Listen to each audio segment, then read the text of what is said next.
famous artworks. Good day, we are Group 4 and I am NASAYAO. I'm NIñA LAMELA. 3 ORION. I am Monica ELIZA And I am Maila Cantoja. Today, we will discuss about Two famous artworks on the internet. Spolarium and Petra. Let's go! First is Petra. So for the brief discussion of Petra, Petra is a famous archaeological site in Jordan's southwestern desert. It contains tombs and temples carved into pink sandstone cliffs. So the earning its nickname is the Rose City. So first is what assumption of art is used in Petra. So Petra can be referred to the notion art as creation, for the reason that Nabateans' passion for art is so great that even a sandstone hill can be their canvas. The creation of this art didn't only serve as a beautiful sight, but also as a useful structure to the Nabateans. Next is what function of art is used in Petra. So Petra is an art created as a mecca or the center for trading. Thus, Petra's function of art is physical. What is the subject type? Petra is a representational type of art. The treasury was notable for its figurative detail and ornate Hellenistic architectural orders. What is the source of subject? Petra is an ancient Jordanian city that dates back to the 4th century BC, so it falls under the category of history. The ruins of the once great metropolis and trading center are now an important archaeological site and tourist attraction, and they were designated a UNESCO World Heritage Site in 1985. What is the factual meaning of the artwork?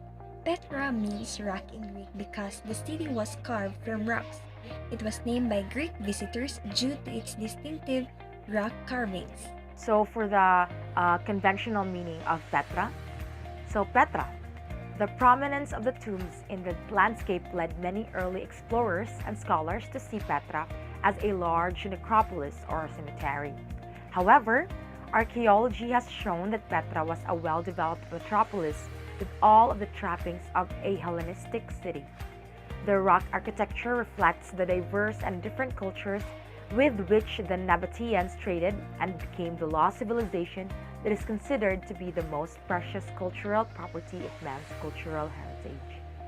the Nabateans worship Arab gods and goddesses during the pre-Islamic era, as well as a few of their deified kings. Obodas I was deified after his death, and Dushura was the primary male god accompanied by his 3 female deities, Aluza, Alyet, and Manyet. Many statues carved in the rock depicts these gods and goddesses, and new evidence indicates that Broader Edomite and Nabatean theology had strong links to Earth-Sun relationships, often manifested in the orientation of prominent Petra structures to equinox and solstice sunrises and sunsets. Now we are done in Petra. Now let's proceed to Spolarium. So the Spolarium is a painting painted by the famous painter named Juan Luna. So first, what assumption of art is used in Spolarium? So Spolarium is a painting by Juan Luna and can be referred to the notion of art as experience or art and experience. So Juan Luna himself have experienced injustices from the Spanish colonizers. So it may be one of the key things that drove him to paint the famous Spolarium. So next is what is the function of art is being used in Spolarium. So it is an art created to depict the harness and injustices that happens daily to a lot of people. So it depicts a social problem. Thus, Spolarium's function of art is social. The subjective type of art that Spolarium belonged to is representational, since the painting portrays actual subjects from reality. The painting recreates a despoiling scene in a Roman circus where dead gladiators are stripped of their weapons and garments. What is the source of subject? Juan Luna's Spolarium painting depicts a slice of Roman history centered on the bloody carnage brought about by gladiatorial matches. Therefore, it falls under the historic category of subject sources. What is the factual meaning of the artwork? Spolarium is a Latin word referring to the basement of the Roman Colosseum where the fallen and dying gladiators are dumped and devoid of their worldly possessions. At the center of Luna's painting are fallen gladiators being dragged by Roman soldiers. What is the conventional meaning of Spolarium? So Spolarium, who in Luna's Spolarium depicts more than something just provided aesthetic satisfaction. It was also meant to be a species of moral truth or virtue, as well as a Renaissance humanistic concept. The style of the Spolarium draws more than Romanticism than from Classicism because of Luna's passionate, impetuous temperament. So the visual rhetoric of the Romantics appealed to the emotions in a broad, sweeping, compelling way, and this appealed more to Luna's nature, which are vigorous brushstrokes, highlighting, dramatic chiaroscuro or interplay of light and shadow, nervous, jagged lines, and heroic proportions. What is the subjective meaning of the artwork Spolarium?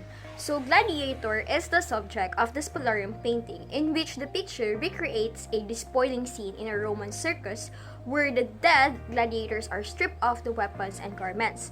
So, at the center of the painting are fallen gladiators being dragged by Roman soldiers, while on the left side, spectators ardently await their chance to strip off the combatants of their metal helmets and other armory. In contrast with the charged emotions featured on the left side, the right side meanwhile represents a somber mood, and an old man carries a torch, perhaps searching for his son, while the woman weeps the death of her loved one. And that ends our report for today. Thank you for listening and thank you for being with us. This has been Group 4. Goodbye.